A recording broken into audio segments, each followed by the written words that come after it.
ఆరాధ్య దైవం తెలంగాణ సాధించిన మన నాయకుడు కేసీఆర్ గారి నాయకత్వంలో నిబద్ధతతోని పద్ధతిగా ఎక్కడ కూడా ఒక్క పైసా అవినీతికి తావు లేకుండా పని చేసిన అని చెప్పి వాళ్ళకి చెప్పిన ఏసీబీ వాళ్ళు అడిగితే 82 ప్రశ్నలు అడిగింది.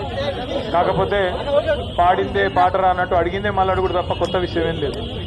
వాళ్ళకి ఏంటంటే పాపం రేవంత్ రెడ్డి బల్మీటికి ఒక కేసు పెట్టించిండని వాళ్ళకు కూడా అర్థమైంది. వాళ్ళు కూడా ఇబ్బంది పడుతున్నారు వాస్తవం చెప్పాలంటే.